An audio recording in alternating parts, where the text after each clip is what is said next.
Entendes o que estás lendo? O podcast que te leva através das páginas da Bíblia. Livro por livro.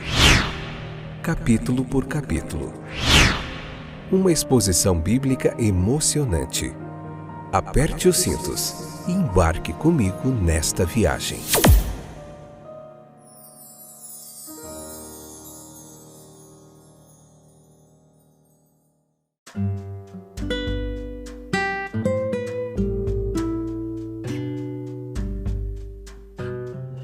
Olá, meus queridos, estou de volta, eu sou o Fábio e esse é mais um Fora de Série excepcional, espetacular, fantástico episódio do podcast Entendes o que estás lendo. Hoje a gente vai ver, nós juntinhos, Números capítulo 12, parte 1ª, episódio de número 526, esta é a 7ª temporada, o 7º livro da Bíblia, tá bom?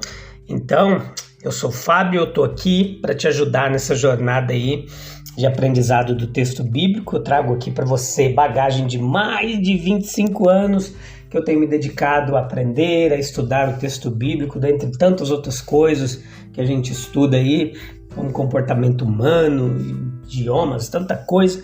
Mas o que a gente gosta mesmo é de se debruçar sobre o texto bíblico, entender toda a teologia, história, geografia, todo o contexto, toda a mensagem, todas as partes obscuras aqui, de difícil compreensão. A gente se debruça aqui sobre mais de 100 comentaristas bíblicos e procura, cava até encontrar o que Deus tem para nos revelar através do texto bíblico, tá bom? Então aqui é um tempo precioso que você passa. Não importa onde você esteja, meu bem-vindo para você. Deus abençoe grandemente a sua vida. Se você tem gostado desse trabalho, divulgue. Passe para outras pessoas. Aqui nada mais é do que a divulgação da palavra de Deus na sua pura essência, uma interpretação histórico-gramatical do texto, em exegese fiel ao texto bíblico aqui, tá bom? Uma hermenêutica bem trabalhada, com muito carinho, para você entender melhor o texto bíblico. Então vamos lá, já perdi tempo demais com essa introdução. A gente vai falar hoje sobre as queixas de Miriam e Arão, o que a gente entende aqui sobre por que eles reclamaram do líder Moisés, e vamos tirar lições práticas para a nossa vida hoje. Tem muita coisa preciosa, fica atento aí, presta bastante atenção, pega um caderninho, anota o que você não estiver entendendo, entre em contato com a gente, tem o nosso contato aí, se você quiser tirar dúvida, falar mais da palavra de Deus, aumentar esse network, estamos à sua disposição. Então veja que aqui está outra rebelião em Israel, de novo, gente. O que é pior, a reclamação agora não se origina nesse momento entre a multidão mista, que a gente aprendeu nos episódios anteriores, que aconteceu nos capítulos anteriores. Agora os autores são dois personagens principais ali da congregação, ali, depois do próprio Moisés. Nem são estranhos para ele, como podem ser considerados seus rivais naturais. Não, eles são seus próprios parentes, sua irmã e seu irmão. A história ela foi resumidamente esta. Vamos lá. Moisés não foi o único membro da família de Arão, né? A quem o Senhor dotou de dons eminentes. A gente tem Arão, seu irmão mais velho, que era um líder entre os israelitas antes mesmo de Moisés receber o chamado lá no Horebe. Miriam também, ela era uma mulher de dons elevados e variados, tanto naturais quanto graciosos. Ela era uma espécie de uma profetisa. O primeiro exemplo registrado de uma mulher dotada do dom de profecia e também se destacava no canto. Olha lá, Êxodo capítulo 15, versículo 20. Miqueias capítulo 6, versículo 4. Os dons eminentes desses dois não foram ignorados, não.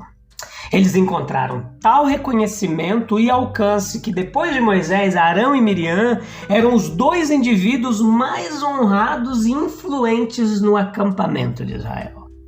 Mas eles não estavam satisfeitos com isso. Moisés foi colocado em um lugar ainda mais elevado e isso despertou seu ciúme. Eles não suportavam ver outro criado na mesma família, um irmão mais novo também elevado acima deles. E aí começa o problema. Miriam não podia tolerar a ideia de ficar sujeita ao irmão mais novo, de cuja infância ela cuidara e de cuja arca de juncos ela fora designada para vigiar quando a mãe deles o entregou ao rio Nilo. Será que o Senhor realmente falou apenas por Moisés? Ele não falou também através de nós? Eram as perguntas que ressoavam. A inveja, ela é uma raiz tenaz de vida no coração humano. Quando alguém que você conhece familiarmente como seu inferior, ele é elevado acima de você em cargo, em riqueza, em dons ou graça, vigie e ore, meu querido. Caso contrário, você estará muito propenso a cair no pecado de Miriam. Pois é evidente que tudo se originou com ela aqui no texto. Não apenas o nome dela é colocado em primeiro lugar, mas em hebraico, o início da narrativa ela é assim. Então ela falou até mesmo Miriam e Arão contra Moisés. Quando há inveja no coração, ela logo encontrará uma ocasião, uma oportunidade para explodir, para se manifestar. Muito caracteristicamente, a ocasião nesse caso foi algum mal-entendido sobre a esposa de Moisés. Ela não era das filhas de Israel, né? Ele trouxe ela lá de Midian. O que mais que tem aqui nessa história? Miriam fingiu desprezá-la como uma pessoa impura e convenceu Arão a fazer o mesmo. Olha só, manipulação. Foi um exemplo de algo não raro na história, uma briga de família, um ataque de mal-estar entre duas cunhadas, despertando inveja, conflito entre pessoas em altos cargos, perturbando a comunidade. Havia algo muito mesquinho na conduta de Miriam e Arão, mas não foi, portanto, uma ofensa insignificante. Não parece que Moisés ele tenha feito qualquer reclamação. A Bíblia nos ensina que ele era um dos mais mansos dos homens, humilde, paciente.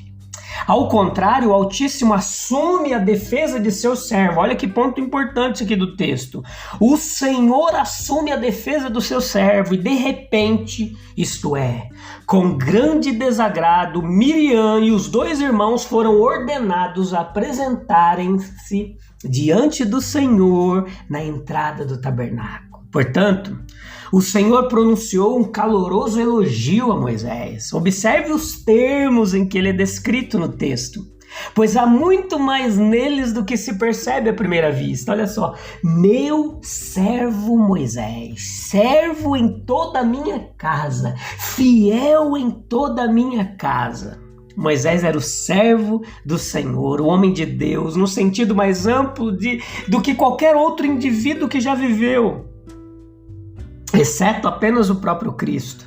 E percebe-se um tom de amor singular na maneira como o título é aqui usado. Meu servo Moisés. A missão de Moisés, ela estendeu-se a todas as partes da casa do Senhor, em todos os departamentos de seu serviço, ele mostrou fidelidade. Como profeta, ele foi mais amplamente empregado e mais fiel do que Miriam. Como sacerdote, ele era mais honrado e fiel que Arão, o valente, fiel líder e comandante do povo, como ele era chamado no Salmo. Então estes eram fatos e Moisés poderia muito bem ter apelado para eles em defesa de si mesmo, contra os queixosos. Mas ele fez melhor em deixar o assunto nas mãos do Senhor, como o Salmo 37, 5 e 6 nos ensina. Além de responder Moisés, repreender seus acusadores, o Senhor deixou uma marca de seu descontentamento em Miriam, líder da revolta. Ela suporta o peso do castigo, da ira. Ela fingiu abominar sua cunhada como impura e agora ela mesma foi atingida como uma lepra. E ela foi atingida pela lepra, uma doença repugnante em si mesma e que acarretava uma contaminação cerimonial no mais alto grau. Então entenda, feito isso, a nuvem da presença divina, ela subiu tão repentinamente quanto havia descido. Miriam e Arão ficaram diante do tabernáculo, totalmente confusos, Até que Arão teve vontade de humilhar-se diante de seu irmão, dizendo: fizemos tolices, pecamos, perdoe-nos. E não deixe que esse triste caso avance, tenha piedade especialmente da pobre Miriam. Veja quão lamentável ela é. Moisés não era um homem para resistir a um apelo tão comovente. Miriam foi curada, mas ela foi excluída do acampamento como pessoa impura pelo espaço de uma semana, conforme prescrevia a lei. E a lição aqui, meus queridos, está na superfície. Não dê abrigo à inveja por causa do bem-estar ou da honra do seu próximo, mas sim alegre-se com os que se alegram. Nem sempre é fácil alegrar-se quando alguém mais jovem ou de origem mais humilde do que nós, ele é exaltado e colocado acima de nós. A dificuldade também não diminui quando a pessoa exaltada, ela é da nossa própria família. No entanto, a inveja ela precisa ser eliminada. O autor de todos os dons e honras é Deus. Invejar os que a recebem e rebelar-se contra ele e provocar o seu descontentamento. E o método comum de Deus para punir o orgulhoso e invejoso é infligir algum golpe particularmente igual, ou deixar que ele seja acometido por algo que as suas próprias ações, condutas, pensamentos o conduzem. Então veja que não é de admirar que homens chamados por Deus sejam caluniados, uma vez que foram feitas falsas acusações contra Moisés, Jó, Jeremias e Jesus Cristo. Compare Miriam com Maria, a mãe de Jesus, aquela que está toda irritada, inchada por dentro, que pensa que o povo deveria atendê-la tanto quanto a seu irmão, e a outra tendo o ornamento de um espírito manso e quieto, humildemente submissa à palavra de Gabriel, sem duvidar de nada, mas prostrada de espanto por ter sido escolhida como mãe do Messias, enviando o seu magnificar, sua oração e adoração, cantando sua canção. Compare com Paulo, dizendo, porque ele realmente sentia que ele era menos que o menor de todos os santos, um vaso de barro, o principal dos pecadores. Em meio aos nossos maiores privilégios, meus queridos ouvintes, nós ainda corremos o maior perigo se não tivermos o senso habitualmente acalentado de nossa indignidade natural.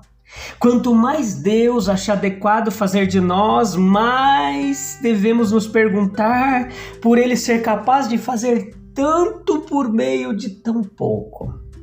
O Senhor, Ele escuta. Veja como esse versículo é importante. O Senhor está ouvindo. Malaquias 3,16 diz: o Senhor ouviu. Números 12:2 diz que o Senhor ouviu a murmuração deles. O Senhor ouviu. E nós somos assim lembrados de que Deus ouve, não apenas para tomar nota de nossas palavras pecaminosas, mas para registrar cada palavra amorosa e fiel falada por Ele ou para Ele. Esta é uma prova da onipotência de Deus. É maravilhoso que Ele atendesse a todas as orações dirigidas a Ele.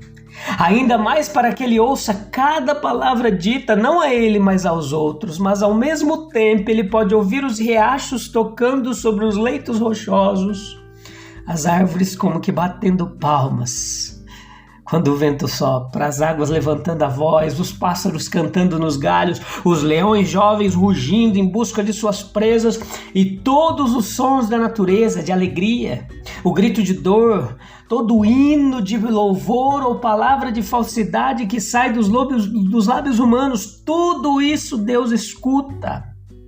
Salmo 139, 3, 4 e 6, Deus está atento a tudo. Sem falar de orações diretas. Nós podemos procurar ilustrações da verdade de que Deus ouve tudo o que dizemos uns aos outros, registra-o, julga-o e guarda-o como um dos materiais do seu futuro veredito sobre as nossas vidas. Imagine aquele homem cristão, numa caminhada solitária, conversando cortesmente com um estranho e procurando recomendar-lhe a Cristo. O estranho pode ir embora para orar ou zombar, mas isso não é tudo. Deus ouve e registra as palavras como uma das boas ações praticadas no corpo, 2 Coríntios capítulo 5, versículo 10. Pense numa mãe piedosa, no meio dos deveres diários, não apenas orando, mas muitas vezes em silêncio, como no Salmo 62, ela fala. Quer ela diga alguma palavra ou não, Deus dá ouvidos e as palavras são aceitáveis. Existe o lamento dos sofredores, por exemplo, Agar, Ismael, Israel no Egito, enlutados em Sião. A verdade tem seu lado sombrio e também ensolarado. A oração, silenciosa ou às vezes nem direcionada diretamente a Deus, é só um balbuciar de sons da alma, do coração, não destinado aos ouvidos de Deus, mas alcançando-os. Calúnias, por exemplo, contra Moisés, versículos 1 e 2, ou outros servos de Deus, talvez tenham origem, porque suas vidas são uma repreensão para os outros, eles incomodam, porque suas vidas de dedicação a Deus mostram como eles estão distantes do Senhor. Palavras solitárias, de queixo ou rebelião, faladas às pressas, trará arrependimentos com certeza. Você diz, bem, de qualquer forma ninguém as ouviu. Pare e pense novamente. Os ouvidos de Deus, como seus olhos, está em todo lugar. Essa verdade nos leva por um único passo ao coração do Evangelho. Olha o que diz o Salmo 17:3. Tu puseste à prova meus pensamentos. Durante a noite, examinaste meu coração. Tu me sondaste e não encontraste nenhum mal. Estou decidido a não pecar com minhas palavras.